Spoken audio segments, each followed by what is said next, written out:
Narito tayo ngayon sa Pag-asa sa Paglaya Muntinlupa Cooperative. At interesting to note, ito ay nasa Muntinlupa area. Sabay labas naman ng Bilibid Prison dito. At ang nakakatuwang ibalita rito, ang ating mga former inmates ang siyang gumagawa ng mga kandila na ito. Na ngayon, puspusan nga nilang ginagawa dahil nga malapit na ang undas. Ito aking ginagawa ay ang dipping stage ng isang kandila nito, yung D1 short. Pero bago yan, step by step muna tayo kung paano nga ba ito ginagawa, di ba? At ano nga ang sangkap na ito ng mga ito. Ang ating paraffin wax, yan ang solid form, yan ay kanilang minimelt. Yan ang tinutunaw nila. Ito tutunawin nila depende sa volume, depende sa dami nito. Ang pagpapatunaw ay mula 30 minuto hanggang 1 oras. Maaaring umabot ng 1 oras yan. Pagkatapos niyan, siyempre dapat ingat-ingat lamang dahil nga ito ngayon mainit, di ba? High temperature yan. At pagkatapos niyan, ito ay pupunta na sa molding process. Dalawang klaseng molding processes ang makikita natin dito. Itong ginagawa namin ni Kuya rito ay ang dipping nito. Ang pagmamolde ng mga tipo ng ito, D1 short ang tawag dito sa mga kandila nakikita natin, binibili natin kahit sa tindahan, di ba? Ito ay siguro 10 beses nilang i-dip yan. Ito yung wick, di ba? Yung wick na yan na dinidip namin kanina, 10 layers yan. Isang dip, papatuyuin. Next dip, papatuyuin naman. Yon. Ang susunod naman na proseso, ang isang proseso rin ay yung molding ng mga kandilang tulad dito. Meron tayo dito yung M1 long, yan yon. Ito yung M4, M6, yung mga depende sa sizes, medium to large. Ito naman, ang molding na ginagawa nila dito ay binubuhos sa mga cylinders na ito yung natunaw na paraffin wax natin. Yun.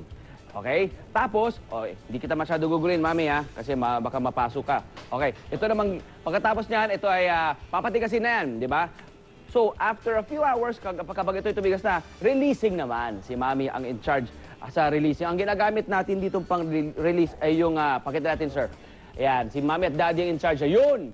Diba? Merong tubo, tapos yun, nilalabas lang yan. Na parang ganito na itsura. Diba?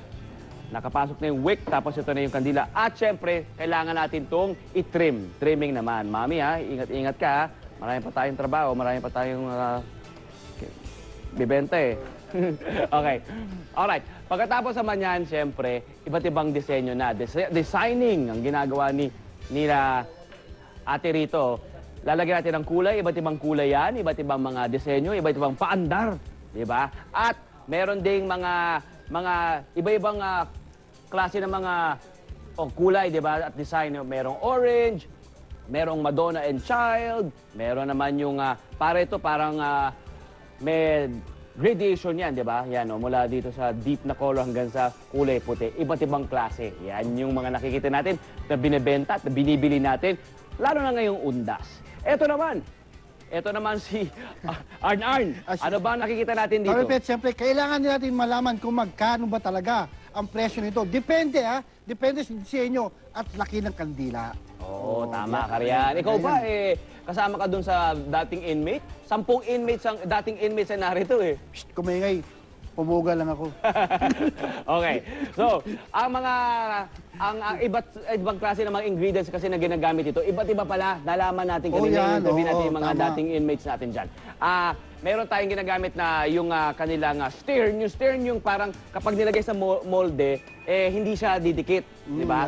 Yung mga polyethylene naman na tipo, yun yung nagbibigay ng elasticity, yung flexibility nung kandila nila, di ba? Bukod doon sa paraffin na ginagamit. Crystal, ito yung nilalagay natin sa mga puti na mga kandila. Okay, iba't ibang klase yan. Small, yun ang small. 3 piso hanggang 25 piso kapuso ang mga kandilang yan. Medium naman, ito yung mga nakikita natin dyan. Iba't ibang kulay na rin yan. Ay 35 pesos to 75 pesos. Ang regular, 90 pesos. Ito po yung mga regular natin dyan. Ito ay 90 pesos hanggang 130 pesos. Ang large, yan.